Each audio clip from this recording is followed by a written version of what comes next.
Hello दोस्तों, नमस्कार। स्वागत है एक बार फिर से आपका अपने इस प्रिय चैनल पर। दोस्तों, आप सभी को हमारी पूरी टीम की तरफ से हैप्पी रिपब्लिक डे, गणतंत्र दिवस की बहुत बहुत शुभकामनाएं आप सभी को। दोस्तों, आपको बता दें अभी की जो सबसे बड़ी खबर आ रही है, जहां पर सिक्किम में खदेड़ा गया है चाइना, फिर अलाप रहा है शांति का राग, भारत को दे रहा है उल्टा सीख। जी हाँ दोस्तों, क्या सीख दे रहा है भारत को बताएंगे। दोस्तों, आपको ये खबर क्या है उससे आगे बताएंगे। जहां पर गणतंत्र दिवस यानी आज के दिन परेड में दुनिया देखेगी भारत की सैन्य ताकत। जी हाँ दोस्तों, साथ ही चीनी सैनिकों ने किया है भारतीय सड़कों का इस्तेमाल, लद्दाख के गांव वालों ने किया है इसका बड़ा दावा। जी हाँ दोस्तों, साथ ही टिकटॉक पर हमेशा के लिए भारत ने लगा दी है पाबंदी, बाकी 58 दूसरे चीनी मोबाइल पर भी रहेगी स्थायी रोक। बताएंगे ये पूरी खबर। उससे आगे बताएंगे जहां पर भारत चाइना गतिरोध के बीच 9वें राउंड की सैन्य बैठक में क्या हुआ दोस्तों, क्या निष्कर्ष निकला है, ये भी आपको बताएंगे। साथ ही पाई पाई को तरस रहा कंगाल पाकिस्तान, इमरान खान अब ये करने जा रहा है बड़ा काम। जी हाँ दोस्तों, अपने देश को और कर्ज में डालने की कोशिश में जुटा हुआ ये आतंकिस्तान अब बड़ी ही घिनौनी हरकत करने जा रहा है दोस्तों, जिससे पूरी पाकिस्तान कौम की होगी भरी हुई बदनामी। बताएंगे दोस्तों क्या कदम उठाने जा रहे हैं इमरान खान। साथ ही बताएंगे जहां पर सिक्किम में घुसपैठ की घटना पर चाइना की तरफ से जो रिएक्शन आया है दोस्तों,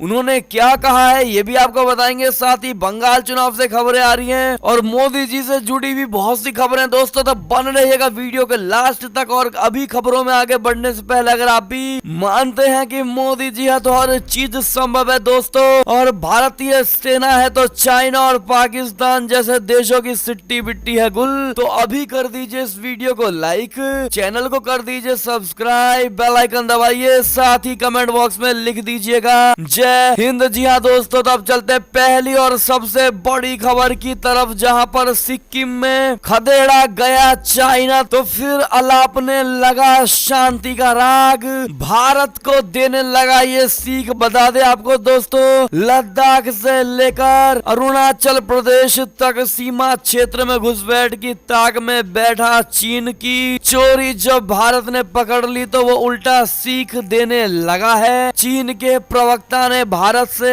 एक पक्षीय कदम न उठाने के लिए कहा है। दरअसल सिक्किम के नाकुला में चीनी सैनिकों की घुसपैठ की कोशिश को भारतीय सेना ने नाकाम कर दिया था, और जिसको लेकर भारत के लिए ये मामूली झड़प मानी जा रही है दोस्तों, क्योंकि चाइना का काफी ज्यादा इसमें नुकसान हुआ है और हमारी भारत के सिर्फ 4 सैनिक घायल हुए हैं दोस्तों, और ऐसे में चाइना के 20 से अधिक सैनिक घायल माने जा रहे हैं, जिनमें से 11 की हालत काफी ज्यादा गंभीर है। जी हाँ दोस्तों, ऐसे में इतना ज्यादा नुकसान होने के बाद भी चाइना भारत को ही उल्टा सीख देने में लगा हुआ है। बता दे, चीन के विदेश मंत्रालय के प्रवक्ता ने कहा है, हमारे सैनिक चीन भारत सीमा क्षेत्र पर शांति कायम रखने के लिए समर्पित हैं। चीन भारत से अपील करता है कि चीन की तरह आधा रास्ता तय करे और किसी भी एक पक्षीय कदम से बचे जिससे सीमा पर स्थिति खराब हो। चीन ये भी अपील करता है कि सीमा क्षेत्रों में शांति स्थापित करने के लिए प्रैक्टिकल एक्शन भी लेने चाहिए। ऐसे में दोस्तों, क्या आपको नहीं लगता कि चोट खाने के बाद इंसान सही रास्ते पर आ जाता है? जिस प्रकार से अभी भारी नुकसान चाइना को होने के बाद अब थोड़ी तमीज की बात कर रहा है, लेकिन ये तमीज कब तक रहेगी दोस्तों? जब चाइना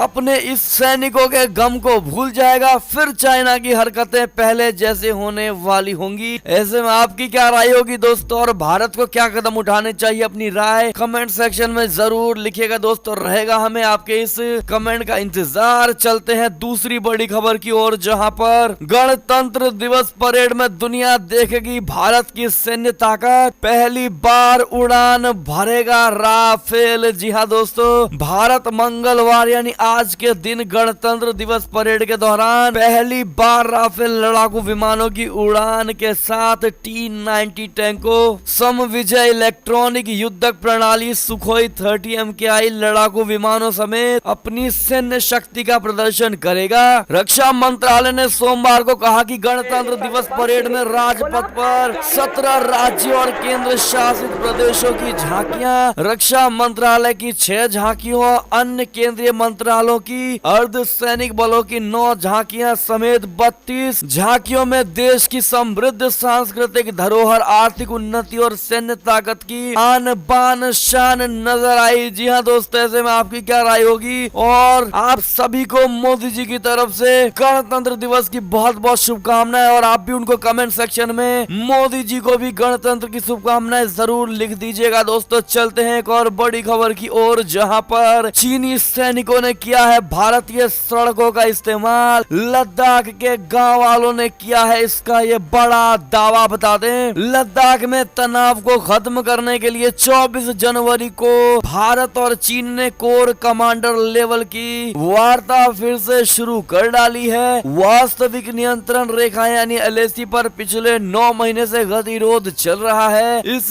बीच सीमावर्ती गांव के प्रमुख ने दावा किया है कि इस दौरान चीनी वाहन भारतीय सड़कों का इस्तेमाल कर रही थी। द हिंदू की रिपोर्ट के मुताबिक डेमचोक सेक्टर की आखिरी बस्तियों में से एक कोयुल के ग्राम प्रधान उर्गेन तसा वांग ने 16 दिसंबर 2020 का एक वीडियो द हिंदू के साथ साझा किया, जिसमें 2 चीनी वाहन गांव के नजदीक दिखाई दिए, जिसे स्थानीय लोगों और सुरक्षा बलों ने पीछे धकेल दिया। जी हाँ दोस्तों, 10 सितंबर 2020 के दूसरे वीडियो में कुछ चीनी लोगों को अपनी गाड़ी पार्क करते हुए और एरिया की तस्वीरें लेते हुए देखा गया था। वीडियो शूट करने वाले उर्गेन ने बताया है कि चरवाहों को भी इन चीनी लोगों ने उन्हें रोका। उन्होंने कहा कि 10 दिसंबर को कुछ ग्रामीणों ने देखा है कि चीनी नागरिक भारतीय सीमा क्षेत्र में 1 किलोमीटर तक अंदर घुस आए थे। हमने जिसके बाद अधिकारियों से संपर्क किया, जिन्होंने वहां शिविर लगाने और हमसे वहां से हटने के लिए कहा। हम 4-5 दिन वहां तक पहरा देते रहे हैं। जी हाँ दोस्तों, ऐसे में चलते हैं एक और खबर की तरफ, जहां पर टिकटॉक पर भारत में हमेशा के लिए लग गई है पाबंदी। 58 दूसरे चीनी मोबाइल ऐप्स पर भी रहेगी अस्थायी रूप से रोक। जी हाँ दोस्तों, सूचना एवं प्रौद्योगिकी मंत्रालय यानी ministry of electronics and information technology ने टिकटॉक समेत चीन के 59 मोबाइल ऐप्स पर भारत में स्थायी प्रतिबंध यानी परमानेंट रेस्ट्रिक्शन लगाने का नोटिस जारी किया है। मामले से जुड़े एक अधिकारी ने बताया है कि केंद्र सरकार चीनी ऐप्स कंपनियों की ओर से दिए गए स्पष्टीकरण से संतुष्ट नहीं है, इसलिए इन 59 एप्लीकेशन को भारत में हमेशा के लिए बंद करने यानी परमानेंट बैन करने का फैसला लिया जा रहा है। जी हाँ दोस्तों, ऐसे में आप लोगों को यह खबर खुशी दे रही है दोस्तों, तो कमेंट करके जरूर बताइएगा। और क्या टिकटॉक और चीनी एप्लीकेशन पूरी तरह से परमानेंट बंद होने चाहिए दोस्तों, हाँ या ना? कारण के साथ में अपनी राय देना बिल्कुल मत भूलिएगा दोस्तों। चलते हैं एक और बड़ी खबर की ओर, जहां पर पद्मा अवार्ड 2021 की हुई घोषणा। भारत के दोस्त शिंजो आबे समेत 119 को मिलेंगे पद्म पुरस्कार। जी हाँ दोस्तों, गणतंत्र दिवस की पूर्व संध्या पर केंद्र सरकार ने इस साल के पद्म पुरस्कारों की घोषणा कर डाली है। इस बार जापान के पूर्व प्रधानमंत्री शिंजो आबे समेत 7 लोगों को पद्म भूषण विभूषण पुरस्कार प्रदान किया जाएगा। सरकार की ओर जारी की गई पुरस्कार सूची के मुताबिक इस बार 7 लोगों को पद्म भूषण विभूषण, 10 लोगों को पद्म भूषण और 102 लोगों को पद्मश्री अवार्ड प्रदान किए जाएंगे। पद्म विभूषण अवार्ड पाने वालों में जापान के पूर्व प्रधानमंत्री शिंजो आबे, तमिलनाडु के संगीतकार SP बाला सुब्रमण्यम यानी मरणोपरांत सुब्रमण्यम जी, कर्नाटक के डॉक्टर बेल्ले मुनप्पा हेगड़े, अमेरिका के नरेंद्र सिंह कापानी, दिल्ली के पुरातत्वविद बीबी लाल और उड़ीसा के आर्टिस्ट सुदर्शन साहू का नाम शामिल है। जी हाँ दोस्तों, ऐसे में इन सभी को कांग्रेचुलेशन जरूर कह दीजिएगा भूलिएगा। चलते हैं एक और खबर की तरफ, जहां पर भारत चीन गतिरोध के बीच 9वें राउंड की सैन्य बैठक में हुआ ये तय, सीमा पर शांति बनाए रखेंगे दोनों देश। जी हाँ दोस्तों, भारत और चीन के सैन्य अधिकारियों यानी इंडिया चाइना कमांडर्स के बीच 24 जनवरी को 9वें राउंड की बैठक संपन्न हुई। भारत और चीन की सेनाओं के बीच पूर्वी लद्दाख में गतिरोध वाले स्थानों से सैनिकों को हटाने को लेकर 9वें दौर में करीब 16 घंटे तक विस्तृत वार्ता हुई है। दोस्तों, भारतीय सेना के पीआरओ ने जानकारी दी है कि बैठक में दोनों ही पक्ष एक मत से सीमा शांति बनाए रखने के लिए प्रतिबद्ध दिखाई दिए। साथ ही ये तय हुआ है कि 10वें राउंड की बैठक जल्द ही की जाएगी। एक और खबर की बात करें तो किसी भी तरह की आतंकी गतिविधियों के खिलाफ खड़े हैं भारत और इंग्लैंड। जी हाँ दोस्तों, MEA का कहना है, बता दे, भारत और यूनाइटेड किंगडम ने वैश्विक स्तर पर किसी भी तरह की आतंकी गतिविधियों की आलोचना की है। आतंक की रोकथाम के लिए Bharat UK joint working group की बैठक 21 और 22 जनवरी को संपन्न हो गई है। बैठक के बारे में विदेश मंत्रालय ने बताया है कि भारत यूके ने दक्षिण एशिया में आतंक के खिलाफ अंतरराष्ट्रीय सहयोग बढ़ाने पर जोर दिया है। ऐसे में चलते हैं एक और खबर की तरफ, जहां दावोस के मंच से शी जिनपिंग की दुनिया को भरी हुई चेतावनी, कहा शुरू ना करे शीत युद्ध, नहीं तो होगा सबका भारी नुकसान। जी हाँ दोस्तों, बता दें, भारत समेत कई देशों के साथ तनावपूर्ण हालात पैदा करने वाले चीन के राष्ट्रपति शी जिनपिंग ने दुनिया भर के नेताओं को चेतावनी दे डाली है कि नया शीत युद्ध शुरू ना करें। तो वहीं व्यापक अंतर्राष्ट्रीय सहयोग की अपील करते हुए शी जिनपिंग ने सोमवार को कहा कि कोविड-19 से जंग में दुनिया भर में प्रारंभिक प्रगति के बावजूद महामारी अपने अंत से अभी बहुत दूर है। जी हाँ दोस्तों, जिनपिंग ने विश्व आर्थिक मंच यानी WEF के दावोस एजेंडा सम्मेलन में विशेष संबोधन में ये भी कहा है कि छोटे समूह बनाना या नए शीत युद्ध शुरू करना, दूसरों को खारिज करना, डराना या धमकाना सिर्फ दुनिया को विभाजन की ओर लेकर जाएगा। जिनपिंग ने कहा है कि तनावपूर्ण स्थिति से हर देश के हितों का नुकसान होगा और लोगों के कल्याण का बलिदान भी होगा। ऐसे में दोस्तों, शी जिनपिंग को ये बातें भारत के लिए समझ में नहीं आती हैं। दोस्तों, ऐसे में आप लोग किस प्रकार से जिनपिंग को समझाएंगे? अपनी वाक्य और अपना सोच, अपनी राय कमेंट करना बिल्कुल मत भूलिएगा। दोस्तों, चलते हैं एक और बड़ी खबर की ओर, जहां किसान आंदोलन के बीच ये खबर आ रही है कि ट्रैक्टर सड़क पर, बेपटरी होगी ट्रेनें, आनंद विहार से चलने वाली ये गाड़ियां होंगी पूरी तरह से प्रभावित। जी हाँ दोस्तों, बॉर्डर पर चल रहे किसान आंदोलन की वजह से रेल यात्रियों की मुसीबत बनी हुई है। पंजाब रूट पर चलने वाली ये ट्रेन अभी तक तो प्रभावित हो ही रही थी, अब मंगलवार को ट्रैक्टर रैली की वजह से और परेशानी बढ़ेगी। रेलवे एहतियात के तौर पर Anand Vihar railway station root से चलने वाली कई ट्रेनों को परिवर्तित मार्ग से चलाया जाएगा। इनमें कई ट्रेनों को रेलवे ने निरस्त भी करने का निर्णय लिया है। जी हाँ दोस्तों, जैसा कि आप स्क्रीन पर देख पा रहे होंगे दोस्तों, वो ट्रेन संख्या क्या है और कहां से कौन सी ट्रेन कहां जाएगी, आप स्क्रीन पर देख पा रहे होंगे दोस्तों। स्क्रीन को रोक करके आप समझ सकते हैं। चलते हैं एक और बड़ी खबर की ओर, जहां पर सिक्किम में झड़प के बीच लद्दाख में मूंगी खाने के बाद दूसरा फ्रंट खोलने की फिराक में है चालबाज चाइना। जी हाँ दोस्तों, लगता है अब चाइना किसी भी तरीके से नहीं सुनने वाला दोस्तों, जब तक उसकी सही से कुटाई नहीं होगी। आपको बता दें, लद्दाख सेक्टर में पिछले साल जून में मुंह की खाने के बाद भी चीन की चाल बदली नहीं है। अब उसके सैनिकों के सिक्किम सेक्टर के नाकुला में घुसपैठ की कोशिश की गई, जिसे भारतीय वीरों ने नाकाम कर दिया है। जानकारों का कहना है दोस्तों कि चाइनीज सैनिकों की ओर से किया गया ताजा दुस्साहस के पीछे चीन की रणनीति ये है कि एक तरफ वो भारतीय सुरक्षा को परख रहा है, तो दूसरी तरफ लद्दाख सेक्टर को लेकर जारी बातचीत के बीच नया फ्रंट खोलना चाहता है। जी हाँ दोस्तों, नाकुला में 20 जनवरी को ये घटना, जिसे भारतीय सेना ने मामूली झड़प बताया है, ऐसे समय पर हुई है जब चीन ने जापान के सेनकाकू आइलैंड पर आक्रामकता दिखाई दिखाई तो और ताइवान के एयर स्पेस में घुसपैठ की गई। जानकारी से अमेरिका के नए प्रशासन के लिए संदेश मान रहे हैं। जी हाँ दोस्तों, ऐसे में आप भारतीय नागरिक होने के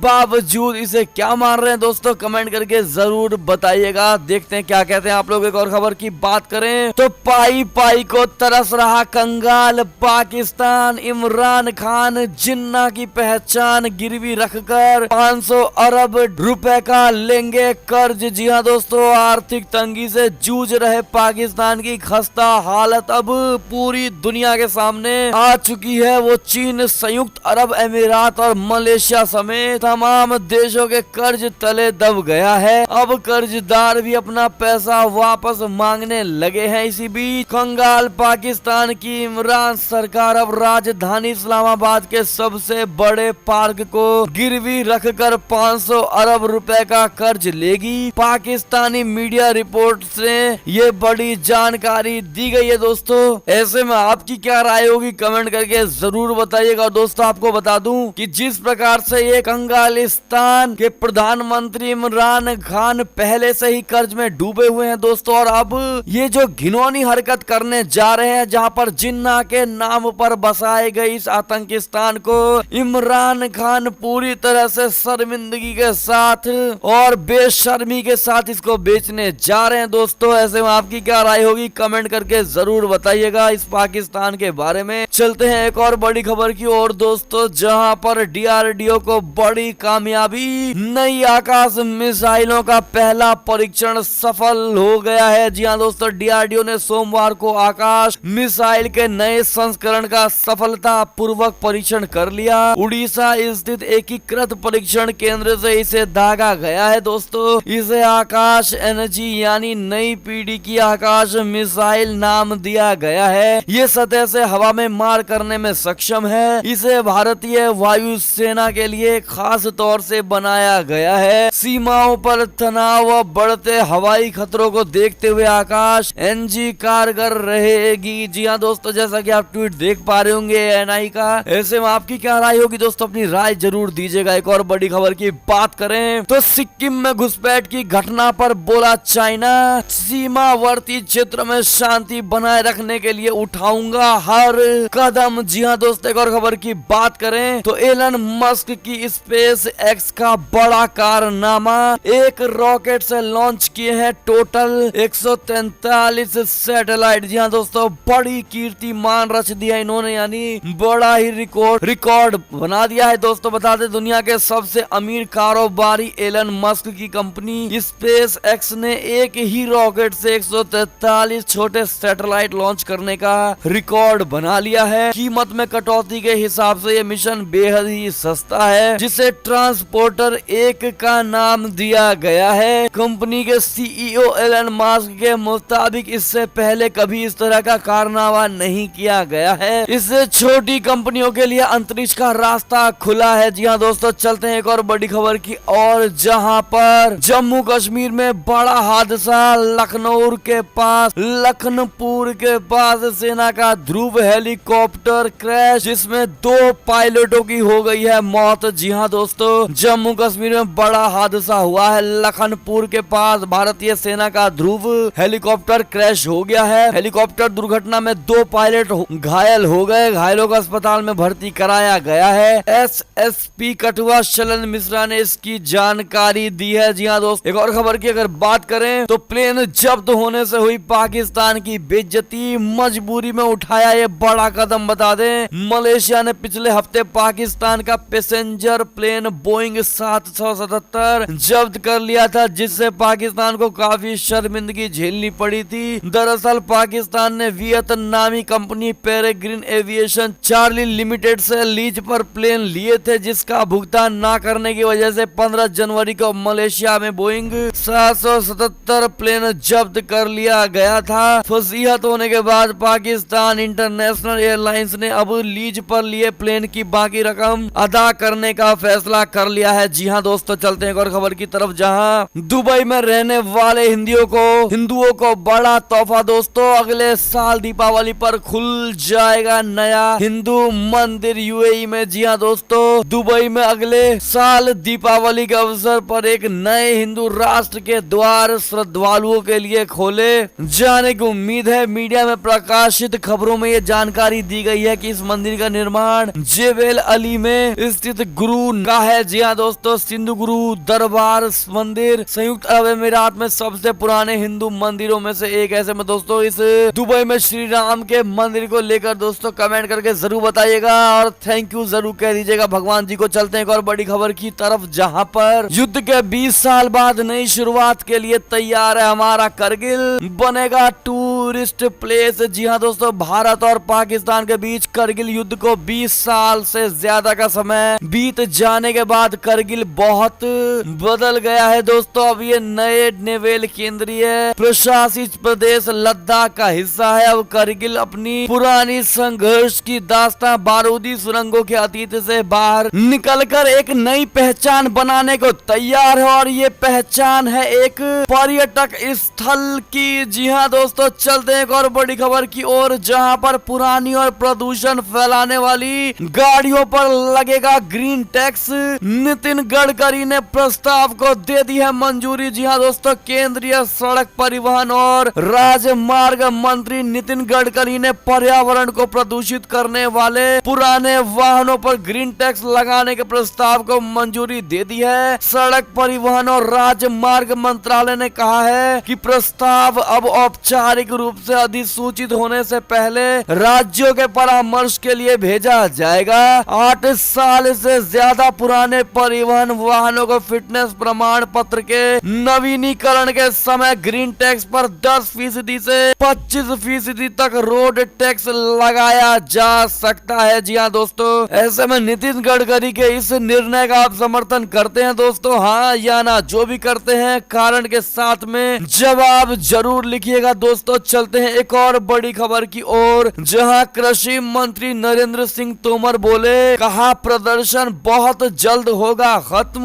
किसान किसी और दिन निकालते ट्रैक्टर रैली तो बेहतर होता। जी हाँ दोस्तों, कृषि मंत्री नरेंद्र सिंह तोमर ने सोमवार को किसान आंदोलन को लेकर बड़ा बयान दिया है। उन्होंने कहा है कि किसानों का प्रदर्शन जल्द खत्म होगा, सरकार अपनी तरफ से हर संभव कोशिश कर रही है। हालांकि उन्होंने 26 जनवरी को होने वाली किसान की ट्रैक्टर रैली पर भी निराशा जताई है। उन्होंने कहा है कि किसान किसी अन्य दिन को भी चुन सकते थे, लेकिन उन्होंने जब ठान ही लिया है तो क्या ही कर सकते हैं। उन्होंने कहा कि बिना किसी दुर्घटना के शांतिपूर्ण ढंग से रैली आयोजित करना किसानों के साथ साथ पुलिस प्रशासन के लिए भी चिंता का विषय होगा। एक और खबर की बात करें तो भारत ने प्रौद्योगिकी कंपनियों को किया आगाह, गलत सूचनाओं से आंतरिक मामलों में दखल की प्रवृत्ति को रोकने की कोशिश की है। जी हाँ दोस्तों, एक और खबर की बात करें तो चीन के ब्रह्मपुत्र पर बांध बनाने से भारत से छिड़ सकती है पानी के लिए जंग। जी हाँ दोस्तों, दुनिया की सबसे ऊंचाई पर स्थित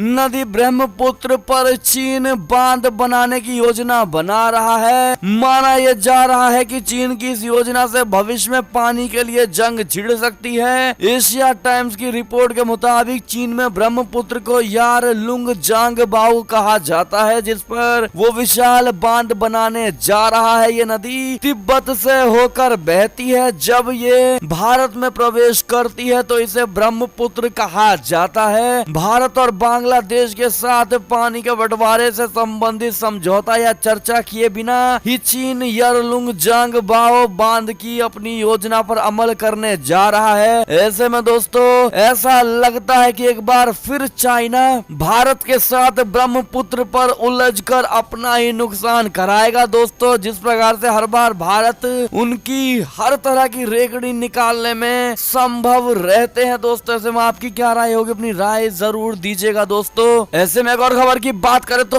MSP पर अब तक 1.10 लाख करोड़ रुपए के 583 लाख टन धान की खरीद हुई है। जी हाँ दोस्तों, सरकार ने चालू खरीफ विप ऋण सत्र में न्यूनतम समर्थन मूल्य पर अब तक 110 लाख 1.10 लाख करोड़ रुपए के 583 लाख टन धान की खरीद की है। जी हाँ दोस्तों, ऐसे में ये थी अब तक की सारी बड़ी खबरें। आपको हमारी खबरें कैसी लगी? आशा करता हूँ बेहद अच्छी लगी होगी दोस्तों। अगर जरा भी अच्छी लगी है तो इस वीडियो को हमेशा की तरह अपने भाई बंधुओं में व्हाट्सएप, फेसबुक, ट्विटर के जरिए पूरे भारत में शेयर करना बिल्कुल मत भूलिएगा दोस्तों।